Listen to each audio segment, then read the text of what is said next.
The accusations started at 3:47 p.m. on a Saturday afternoon at the Miller family reunion. I was sitting at a picnic table in Golden Gate Park, eating potato salad and trying to be invisible, when my father stood up to make a speech. "I want to thank everyone for coming today," Dad said, raising his beer. "Family is everything. We support each other. We help each other. We're there for each other." He paused and I felt his eyes land on me. "Well, most of us are." Aunt Patricia picked up the thread. "Some people in this family understand the meaning of generosity, of giving back. And some people," Uncle Mike added, looking directly at me, "only think about themselves." My mother stood. "I'm just going to say it. Our daughter Natalie has never helped anyone in this family. Not once. She's selfish through and through." 43 relatives turned to stare at me. "When your cousin Jenny needed help with rent, where was Natalie?" Mom continued. "When Uncle Mike's business needed a loan, where was Natalie? When your grandmother needed someone to help with her medical bills, where was Natalie?" "Nowhere," Dad finished. "Because Natalie doesn't care about family. She only cares about herself." I set down my potato salad. Said nothing. "A complete disappointment," Mom added, her voice breaking dramatically. "We raised her better than this. I could have defended myself. Could have explained. Could have told them the truth about where my money had actually been going. Instead, I pulled out my phone and texted my private investigator. Me, David, where are you? David, 5 minutes out. The FBI agents are with me. Me, perfect timing." I set my phone down and smiled slightly. My cousin Sarah leaned over. "Natalie, are you okay?" "I'm perfect." "They're being really harsh. They're being honest about how they feel. I appreciate honesty. But you're not selfish. You helped me with." "Sarah," I said quietly. "Watch what happens next." For minutes later, a man in a suit walked into the park reunion area. Behind him, 3 FBI agents in windbreakers that said, "FBI," in large yellow letters. The reunion went quiet. David Martinez, the private investigator I'd hired 3 months ago, walked directly to my table. "Ms. Miller." "That's me. I'm David Martinez, private investigator." We spoke on the phone. "I have the final report on the financial fraud investigation you commissioned." Every head turned. "Fraud?" Dad said. "What fraud?" David opened his briefcase. "Ms. Miller hired me 3 months ago to investigate irregularities in her credit report. What I found was extensive identity theft and financial fraud." He pulled out a thick folder. "Over the past 7 years, someone has opened 23 credit cards in Ms. Miller's name. Total fraudulent charges, $267,000. The FBI agents stepped forward. One of them, a woman in her 40s, held up a badge. "I'm Special Agent Carol Rodriguez, FBI Financial Crimes Division. We've been working with Mr. Martinez on this case. Ms. Miller, we have warrants to execute today." Mom's face went pale. "Warrants? For what?" Agent Rodriguez looked at her notes. "For the arrest of Jenny Miller, Patricia Miller and Michael Miller on charges of identity theft, credit card fraud and wire fraud." The park went completely silent. My cousin Jenny stood up. "That's ridiculous." "I didn't." "Jenny Miller," Agent Rodriguez continued, "you opened 11 credit cards using your cousin Natalie Miller's identity between 2019 and 2024. Total charges, $89,000. The cards were delivered to your address. You made charges at stores near your residence. Your digital footprint is extensive." Jenny's face crumbled. "Natalie, I can explain." "Aunt Patricia," the agent continued, "you opened 7 credit cards in Natalie Miller's name between 2020 and 2024. Total charges, $112,000. You used these cards to finance your son's wedding, your kitchen renovation, and a trip to Europe." Aunt Patricia grabbed the table. "I was going to pay it back." "Uncle Mike, 5 credit cards, $66,000 in charges. Primarily business expenses for your failed restaurant venture." Uncle Mike was shaking. "Natalie, you have so much money. I didn't think you'd miss it." I finally spoke. "I don't have so much money. I'm a high school teacher. I make $68,000 a year." "But you never help anyone." Dad protested. "You must have savings." I had $180,000 in savings. From 10 years of careful budgeting. It's gone now. Because I've been paying minimum payments on $267,000 worth of credit cards I didn't open, trying to avoid bankruptcy while I figured out who was committing fraud against me. David handed me a document. The investigation took 3 months. Credit card applications traced back to 3 addresses. Security footage from stores showed the card holders. Bank records showed the money flow. He turned to face my family. For 7 years, 3 members of this family systematically destroyed Natalie Miller's financial life, while calling her selfish for not giving them money. Agent Rodriguez stepped forward with handcuffs. "Jennifer Miller, you're under arrest." "No." Jenny screamed. "Natalie, please. We're family." "Patricia Miller, you're under arrest." Aunt Patricia started crying. "I needed that money. My son deserved a nice wedding." "Michael Miller, you're under arrest." Uncle Mike lunged toward me. "You bitch. You're going to destroy this family." 2 agents grabbed him. As they were led away in handcuffs, my father found his voice. "Natalie, what have you done?" "I protected myself," I said quietly. "From the family that was robbing me blind while calling me selfish." The first credit card appeared 5 years into my teaching career. I was 29, finally had $50,000 saved, was thinking about buying a condo. I checked my credit score as part of the mortgage pre-approval process. Score. Credit score, 592. That couldn't be right. I'd never missed a payment. Never carried a balance. Never had any debt except student loans which I'd paid off 2 years earlier. I pulled my full credit report. There were 4 credit cards I'd never opened. Total balance, $47,000. I called the credit card companies. I didn't open these accounts. The applications were submitted online using your social security number, date of birth, and mother's maiden name. Someone stole my identity. You'll need to file a police report and a fraud claim with each company. I filed police reports. Filed fraud claims. Spent 6 months getting the cards closed and the debts removed from my report. A year later it happened again. 3 more cards. $38,000 in charges. Another year. For more cards. $52,000. Each time I filed reports. Filed claims. Got the debts removed. But it took months. My credit score tanked. I couldn't buy a condo. Couldn't get approved for a car loan. Was denied an apartment lease. Meanwhile, at family gatherings the accusations started. Natalie never helps anyone. She's so selfish with her money. Teachers make good money and she acts like she's broke. I tried to explain once. Christmas dinner 3 years ago. "Someone keeps opening credit cards in my name," I'd said. "I've been dealing with identity theft for years." "That's terrible." Mom had said. "Do you know who's doing it?" "Not yet. But it has to be someone with access to my personal information." "Well, it's not anyone in this family." Dad had snapped. "We'd never do that." "I didn't say it was family." "You implied it." "I just said someone with access to my information." Uncle Mike had laughed. "You probably wrote your social security number on some sketchy website. This is why young people get scammed." I'd stopped mentioning it after that. But the cards kept appearing. By year 6 my credit was destroyed. I'd spent $30,000 of my own money paying minimums on fraudulent debts while waiting for investigations to clear. My savings were gone. My credit score was 580. I was living paycheck to paycheck, unable to buy a home or even rent a nice apartment. And at every family gathering I was called selfish for not lending money to relatives who asked, "Can you help with Jenny's rent? Can you loan Uncle Mike money for his business? Can you contribute to Grandma's medical bills?" I can't. I'm dealing with financial issues. Selfish. Disappointing. "We raced you better than this." 6 months ago I'd had enough. I hired David Martinez, a private investigator who specialized in identity theft.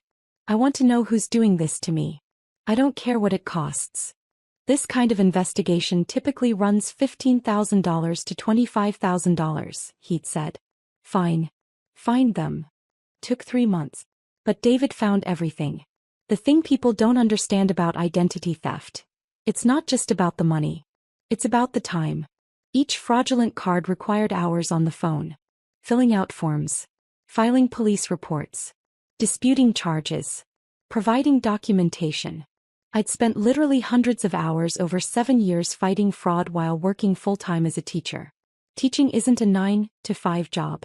It's 7 a.m. to 5 p.m., plus evening grading, plus weekend lesson planning. Add an hour's fighting fraud each week and I had no life. No dating. No hobbies. No social life. Just work and fraud prevention. Meanwhile, my family lived well. Jenny got married, took vacations, posted constantly on Instagram about her blessed life. Aunt Patricia renovated her entire house. Uncle Mike opened and closed 3 restaurants. All on my credit. All while calling me selfish. David's investigation revealed the pattern. Jenny had accessed my mail when she briefly lived with me during her divorce. She'd taken bank statements, credit card offers, tax documents. Everything she needed to apply for credit in my name. She'd recruited Aunt Patricia and Uncle Mike when they had financial problems. Natalie won't help us, so we'll help ourselves. They'd been coordinating. Taking turns opening cards so the pattern wasn't obvious. Using my information like it was communal property. And the entire family had watched me struggle while judging me for not helping them more. 2 weeks before the reunion, David called with his final report. Natalie, I have everything. Names, dates, amounts, documentation. It's airtight. Tell me. He'd walked me through it all. 23 credit cards. $267,000 in fraud. 7 years of systematic theft by 3 family members. What do you want to do with this information? I want them arrested. Are you sure? They're family. They're criminals. They destroyed my financial life and called me selfish while doing it. The FBI will need to be involved. Wire fraud, identity theft. These are federal crimes. Good. Call them. Natalie, your family is going to hate you. They already hate me. They just disguise it as disappointment. David was quiet for a moment. When do you want this to happen? The family reunion is in 2 weeks. Can you have everything ready by then? You want me to bring FBI agents to a family reunion?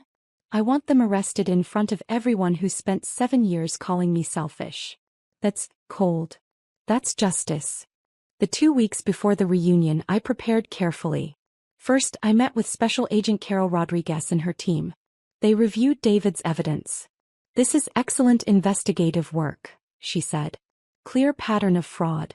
Multiple perpetrators. Over $250,000. These are serious charges. What happens to them? If convicted, they're looking at 5 to 10 years each for identity theft and wire fraud. Plus restitution. Restitution. They'll have to pay you back. All of it. I just want them to stop. And I want everyone to know what they did. Public arrest at a family gathering will certainly accomplish that. Good. Second, I documented everything. Printed copies of David's report. Made a timeline of every fraudulent card. Calculated the total damage. $267,000 in fraudulent charges, plus $30,000 of my own money spent on minimum payments, plus approximately 800 hours of my time dealing with fraud. Third, I prepared myself emotionally. This was going to destroy family relationships. My parents would be devastated. My other relatives would be forced to choose sides. But I was done being the villain in a story where I was actually the victim. The night before the reunion, my sister called. Natalie, are you coming tomorrow? Yes. Listen, Mom and Dad are pretty upset with you. About not helping Jenny with her rent last month. I'm aware. Can you just, I don't know, apologize? Make peace? They're going to bring it up. Let them. You're being stubborn. I'm being honest. It's the same thing. We'll see. After Jenny, Patricia, and Mike were led away in handcuffs, the park remained silent. 40 relatives stared at me. Some in shock. Some in anger. Some in what might have been shame. David Martinez cleared his throat. For those interested, I have copies of the investigative report here. It documents 7 years of systematic financial fraud by 3 family members against Natalie Miller. My father found his voice. You had your own family members arrested? I had 3 criminals arrested. They happen to be related to me. They're your cousin, your aunt, your uncle. They opened 23 credit cards in my name. They stole $267,000. They destroyed my credit for 7 years. While you all called me selfish. Mom was crying. How could you do this? How could I report crimes? How could I protect myself? How could I stop letting family members rob me while the rest of you judged me for not giving them more money? We didn't know. Dad protested. You didn't ask. I told you years ago I was dealing with identity theft. You dismissed it. Aunt Susan, Patricia's sister, stepped forward. Natalie, there has to be another way. They're going to prison. They committed federal crimes. Can't you drop the charges? Please. No. Why not? Because for 7 years I've been paying for Jenny's lifestyle, Patricia's home renovation and Mike's failed businesses. While working 60-hour weeks as a teacher. While being told I'm selfish for not helping more. I'm done. My cousin Tom, Jenny's brother, was furious. You're destroying this family. Your sister destroyed my financial life. I'm just holding her accountable. She has kids. What are they supposed to do while she's in prison? What was I supposed to do while she was committing fraud? While maxing out credit cards in my name? While ruining my credit so I couldn't buy a home or even rent a decent apartment? You don't have kids. She does. That's not a justification for federal crimes, Tom. David stepped in. If I may. The evidence shows Ms. Jenny Miller opened her first fraudulent credit card in Natalie's name 2 months before her wedding. She used it to pay for her honeymoon. She then continued opening cards to fund her lifestyle while knowing it was destroying her cousin's credit.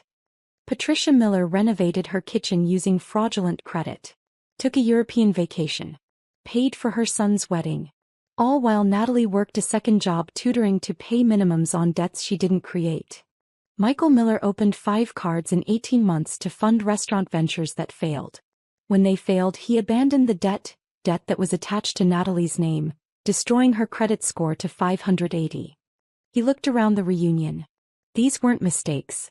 This was calculated, systematic fraud over 7 years by 3 people who had access to family information. My mother was shaking her head. I don't believe this. There has to be an explanation. There is an explanation, I said. They're thieves. And you all enabled them by calling me selfish when I couldn't give them money, because they'd already stolen everything I had. Grandma Rose spoke up. She was 92 and sharp as ever. Natalie, did you ever ask them for help? No. Why not? Because I was ashamed. Because I thought I'd failed somehow. Because every time I mentioned the identity theft, someone in this family told me it was my fault for being careless. I'm sorry, Grandma said quietly. I'm sorry we didn't listen. Thank you. Agent Rodriguez stepped forward. Ms. Miller, do you have anything else to add? Just one thing. I stood up and addressed the reunion. For 7 years you've all watched me struggle. You've judged me for not helping relatives financially. You've called me selfish, disappointing, cold. Not once did anyone ask if I was okay, if I needed help, if something was wrong. You just assumed I was the problem. Now you know the truth. The problem was never me. The problem was 3 criminals who stole from family and a family that chose not to see it. I picked up my bag. I'm leaving now. David has copies of the report if anyone wants to understand what actually happened. The FBI will be in touch if they need statements from witnesses. Natalie, wait. My sister grabbed my arm. Where will you go? Home. To my apartment that I could barely afford because my credit was destroyed. To start rebuilding my life now that the fraud has stopped. What about the family? What about them? They chose to believe I was selfish rather than investigate why I was struggling. That's on them. I walked toward the park exit. Behind me I heard arguing, crying, confusion. I kept walking. The first call came 20 minutes later. Natalie, we need to talk about this. There's nothing to talk about. You can't just destroy this family. I didn't destroy it. Jenny, Patricia and Mike did. I just exposed it. Can't you drop the charges? No. Why not? Because they committed federal crimes. Because they stole $267,000. Because they destroyed 7 years of my life. Because they need to face consequences. They're family. Family doesn't commit identity theft, Dad. Criminals do. He hung up. Mom called next. Natalie, please. Patricia is my sister. She made a mistake. 23 credit cards over 7 years isn't a mistake. It's a pattern. She was desperate. So was I. But I didn't commit crimes. How can you be so cold? How can you defend someone who stole from your daughter? She hung up. The text started pouring in. Cousin Tom, you're dead to this family. Aunt Susan, I hope you're happy ruining lives. Uncle Dave, we always knew you were selfish. Now we know you're vindictive too. But there were other messages too. My sister Melissa, I'm sorry I didn't believe you. About the identity theft. I should have listened. Cousin Sarah, thank you for being brave. What they did was wrong. Grandma Rose, come visit me tomorrow. We should talk. That night I sat in my apartment and cried. Not from regret, from relief. For 7 years I'd been drowning. Working 2 jobs, fighting fraud, watching my savings evaporate, being called selfish by people who were literally robbing me. Now it was over. The FBI had the perpetrators. The fraud would stop. I could start rebuilding. But the family? That was broken. Probably forever. And I realized, that was okay. The legal process took 18 months. Jenny pled guilty to 11 counts of identity theft. Sentenced to 4 years in federal prison, 3 years supervised release, and ordered to pay $89,000 in restitution plus interest. Patricia pled guilty to 7 counts. 3 years in prison, 3 years supervised release, $112,000 in restitution. Mike went to trial. Was convicted on all counts. 5 years in prison, 5 years supervised release, $66,000 in restitution. The restitution orders included payment plans. I'd get my money back eventually. Maybe over 10 years. Maybe 20. But I didn't care about the money anymore. I cared about the validation. The family split predictably. Half believed I'd done the right thing. Half believed I'd destroyed the family for revenge. My parents sided with the criminals. Stopped speaking to me. Told people I was vindictive and cruel. My sister Melissa sided with me. What they did was unconscionable. You had every right to prosecute. Grandma Rose called it the reckoning the family needed. I changed my phone number. Moved to a new apartment. Started the slow process of rebuilding my credit. 6 months after the arrests, the San Francisco Chronicle ran a story. Local teacher exposes $267,000 identity theft by family members. The article detailed everything. The 7 years of fraud. The family accusations. The reunion arrests. It went viral. The reporter asked, "Do you have any regrets?" I regret not investigating sooner. I could have stopped this years ago if I'd hired a private investigator earlier. What about the family relationships? I regret that my family chose to side with criminals instead of a victim. But I don't regret prosecuting. Identity theft is a serious crime. The fact that it was committed by relatives doesn't make it less serious. Your mother told us you were always selfish. That this is consistent with your character. My mother enabled 3 people to commit federal crimes against me while calling me selfish for not giving them money. Her opinion of my character is meaningless. That's harsh. That's honest. I spent 7 years being gaslit by people who were robbing me. I'm done being polite about it. The article ran with my teaching photo. Within days I received dozens of messages from other identity theft victims. Thank you for speaking out. I'm dealing with family fraud too. Seeing your story gave me courage to report it. You're not selfish. You're brave. 1 year after the arrests, I attended a fraud victims advocacy conference in Washington, D.C. I told my story to a room of 500 people. Identity theft by family members is underreported, I said. Because victims are pressured to protect their families instead of themselves. We're told reporting crimes makes us vindictive or cruel. But theft is theft. Fraud is fraud. A crime doesn't become less serious because the perpetrator is related to you. I lost 7 years of my life, $267,000 and my family relationships. But I gained something too. My dignity. My truth. My right to say, enough. The audience gave me a standing ovation. 2 years after the arrests, I finally bought a condo. My credit score had recovered to 720. I'd saved another down payment. I was finally moving forward. My sister Melissa helped me move in. Mom asked about you, she said carefully. How is she? Devastated. Jenny's in prison. Patricia's in prison. Mike's in prison. Dad won't talk about it. The whole family is fractured. That's unfortunate. She wants to apologize. For what? For calling me selfish? For defending criminals? For choosing her sister over her daughter? All of it. I don't need her apology. I needed her support. 7 years ago. When it would have mattered. People make mistakes, Natalie. Mistakes are accidents. What Mom did was a choice. She chose to believe I was selfish rather than investigate why I was struggling. That wasn't a mistake. That was judgment. Can you ever forgive her? I don't know. Maybe. But forgiveness doesn't mean reconciliation. I can forgive and still choose not to have a relationship. That's sad. What's sad is that it took $267,000 in fraud and 3 federal arrests for her to realize she was wrong about me. That's what's sad. We finished moving in silence. That night in my new condo, I sat on my couch and felt something I hadn't felt in 7 years. Peace. Not because I had my money back, I didn't, not really. Restitution payments were trickling in at $200 a month. Not because my family apologized, they hadn't, not meaningfully. But because I'd finally told the truth. And I'd chosen myself over people who'd spent years choosing everyone but me. That was enough. I got a letter from Jenny in prison. Dear Natalie, I've had 3 years to think about what I did. 3 years to understand the damage I caused. 3 years to realize I destroyed your life while calling you selfish. I'm sorry. I know that's not enough.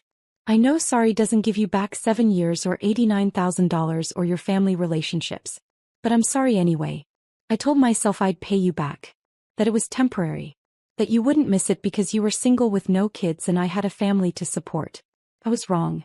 I was a thief. And I deserve to be here. I don't expect forgiveness. I just wanted you to know that I finally understand what I did to you. Jenny. I read the letter twice. Then I wrote back. Jenny. Thank you for the apology. I accept it. But accepting an apology doesn't erase consequences. You committed federal crimes. You destroyed my credit, my savings, and my trust in family. I hope prison has given you time to become a better person. I hope you use that growth to be a better mother when you get out. But we won't have a relationship. What you did can't be undone with an apology. I wish you well. From a distance. Natalie. I mailed it and moved on. Because forgiveness isn't reconciliation. You can forgive someone and still choose not to let them back into your life. You can acknowledge their growth and still protect yourself from future harm. You can wish them well and still walk away. And that's okay. Because at the end of the day I chose myself. Over family expectations. Over pressure to forgive. Over the narrative that victims should be gracious. I chose me. And I'd do it again. Every single time.